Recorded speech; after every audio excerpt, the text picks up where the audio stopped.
久しぶりだな、麦わら。おいカイドウ、何してる。お前が殴り倒されるなんて。俺はモンキー D ルフィ、お前らを超えて海賊王になる男だ。 What's up everyone, we are back today with some Red Purple Log gameplay, wanting to switch it up a bit. We are taking on Nick Powell in Black Yellow Luffy. It looks like we won the dice roll and are going to choose to go second. Nick is opening up with Makino on 1, going to rearrange his life, going down to 3 life. Now, Nick is definitely a very strong player, most recently a Treasure Cup winner in OP06, and one of 2 or 3 players in the world with both an OP05 and OP06 uncut sheet, having topped at Nats with Zoro. But it looks like on 2 Dawn, we just passed it over, not wanting to play out the Raise Max. And then on 3, he's going to play 3 Brothers Bond.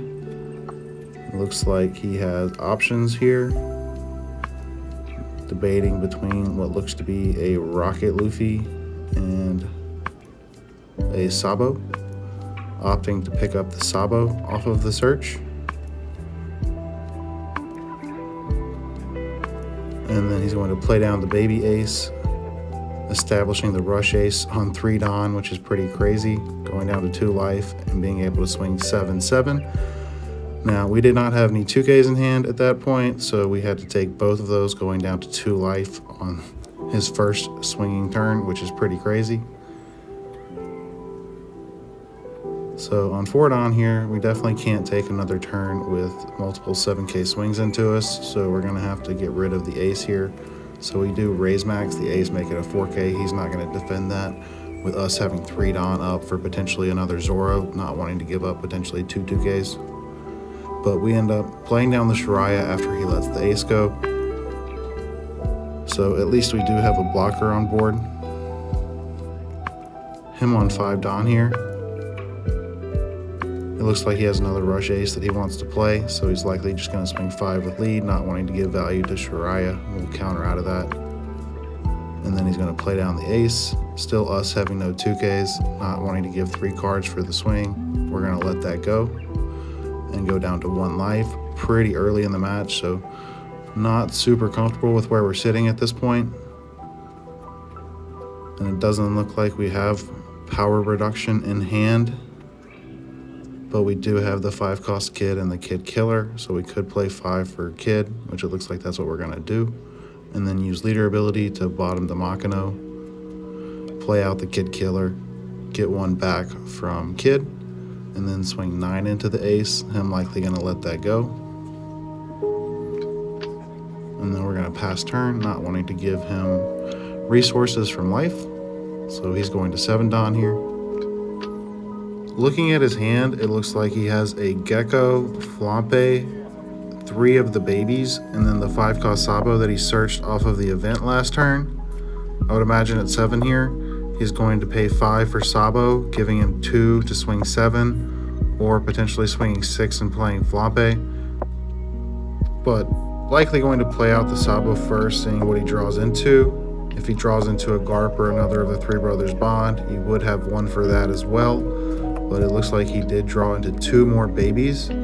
So with 5 in hand, he's likely going to cycle out some of the babies.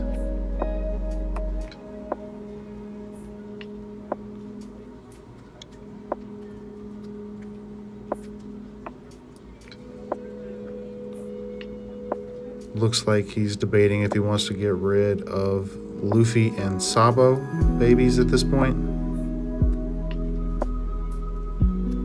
He knows what his last 2 life are, so if he has another 5-cost sitting at the bottom there, wanting to start his 9K cycle at 1, he knows what baby he needs in hand.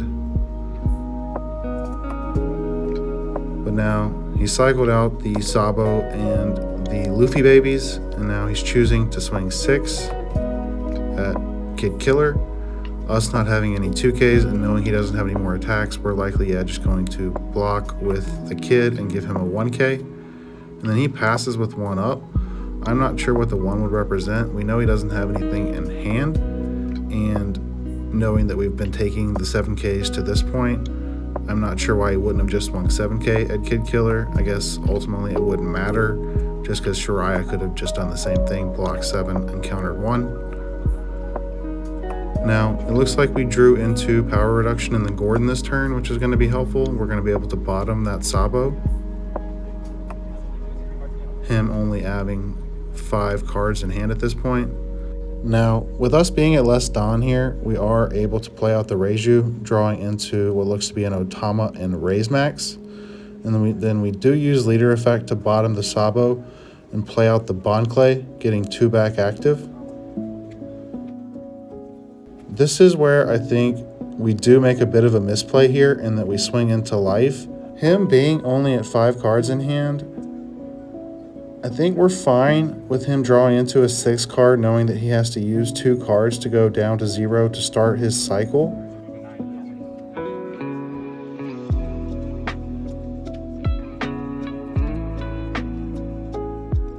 I think waiting another turn here is the right move before swinging out.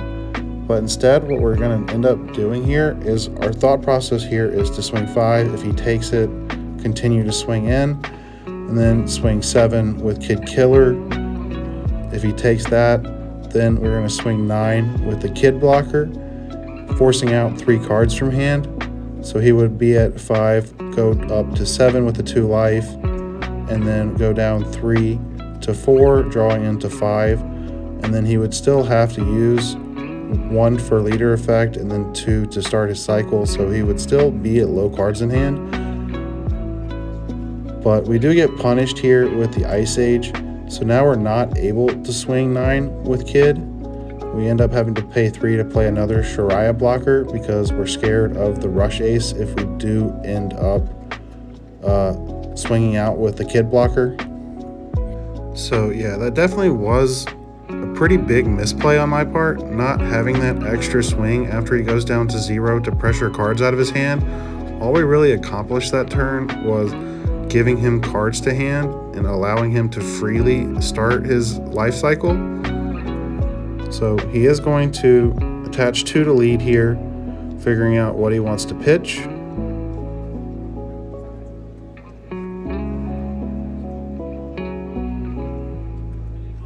It looks like in Grave he only has the aces, so I imagine you see him pitch the Rocket Luffy. Oh no, he's going to hard play the Rocket Luffy. Get rid of the Shariah. Drawing a card and then pitching a Three Brothers Bond to be able to start his cycle. And now he's going to be able to get rid of another body with the Rocket Luffy and drawing another card. So being at 7K on his turn with a life, having cleared 2 of the bodies on our board.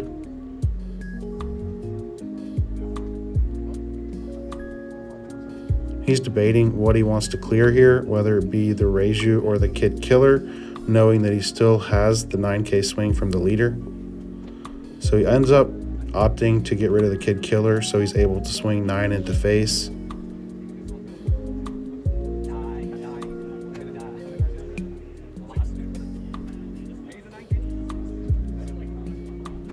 I don't think we have the counter. We're debating if we want to give up the Kid blocker at this point, but we end up going down to 0 life while he passes turn, us going into 7 Dawn this turn. We're at 0 life, playing with a really thin margin. I think we really need to establish another blocker this turn to be able to handle any rush that he has, seeing that rush ace in life. So we know we're going to pay 4 for the blocker law. We're going to swing 7 at life, getting a card out of hand, knowing that he's going to want to save the ace for the Moria play, being able to be a 9K with 1 life on the following turn. But we're going to really want to pressure that down to prevent that. So we're playing down the blocker law, and then off of the leader effect, we're going to play down the Kid Killer, getting 1 back active from Kid, swinging 9 into face. He's either going to have to give us 2K, 1K, or just let the ace go to the bottom and use or start the Moria at 0. I think he does spend some time debating here if he does counter out, if he dies on the crackback, even if he's at 1 life. So he's at 5 cards in hand, and we know that he's going to have to play down the Moria and then pitch 1 for leader effect, but he's also going to draw 1 for turn. So if he did give us the 2k, 1k, that would put him down to 3, draw into 4, and then the Moria makes it 3, and then pitching 1 for leader makes it 2. So he would ultimately be a 9k leader, but only have 2 cards in hand. So if we're able to keep the Kid Killer on board, he's debating if he can ultimately survive the crackback. So he likely ends up just letting it go. But he may save it because he doesn't have a Sabo in trash, I don't believe. I think we bought him the only one that he's seen to this point. So he may think it's worth it to start the cycle and be a 9k leader with a life. It really just comes down to the math at this point. If you have the counter, you would use it. If you do not have enough counter to be able to counter out of a swing on the crackback. So if he starts his cycle at 0 and he's not able to play out a blocker, we're going up to 7 Dawn next turn. So the biggest swing that we would be able to do is going to be 14 with Kid Killer, assuming that he plays out the Moria and is able to clear the Bonclay with the Rocket Luffy. But with him letting that ace go, he is telling me that he likely does have the counter in hand for a 14k swing. But him on 10 Dawn here, he's going to put 2 on lead, either use the leader effect or play out the Moria. It looks like he's debating on what he wants to pitch. But he's going to play out the Moria first, so that will give us some intel on what he's planning to play. It looks like he's going to play Ace and Luffy.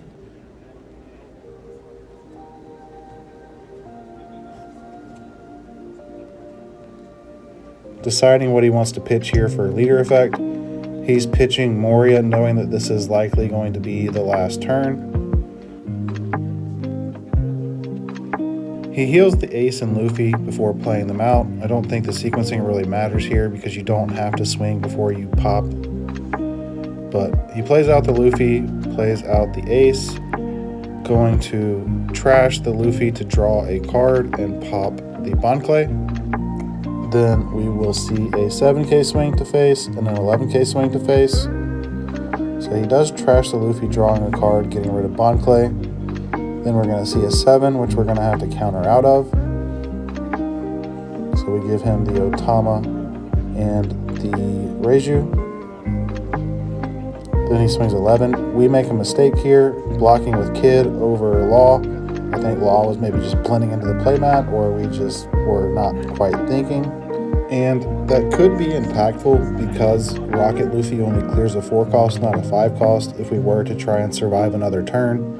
So this turn we really have 2 options. We can either stack all 7 on Kid Killer, swing 14, and hope he doesn't have 6k counter in hand, which the way he's been playing the last turn or 2 tells me that he likely does have that.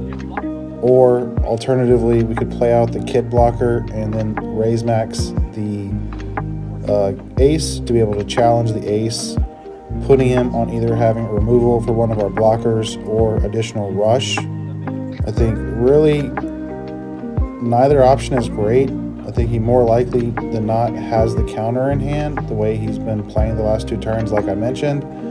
But similarly, all he would really need is either Baby Ace, Baby Luffy, the Rocket Luffy, or the Rush Ace in hand. Any of those would give him the extra swing or the removal for one of the blockers he needs for lethal. Having said that, had we had blocked with the Law instead of the Kid last turn, the Rocket Luffy would not be an option, and we'd have to put him on having Ace. It looks like we did end up just putting it all on Kid Killer, and he did have the counter in hand though. It looks like he did not have either Ace or Luffy in hand, but he did have Garp to be able to search, which would have found him a Luffy. And then he did top deck another Garp, which would have found him an Ace. So he would have been able to get there either way. This was a pretty good game overall, but there were quite a number of misplays I made along the way, particularly swinging at life a turn early, I think. But hope you guys enjoyed. Like, comment, and subscribe.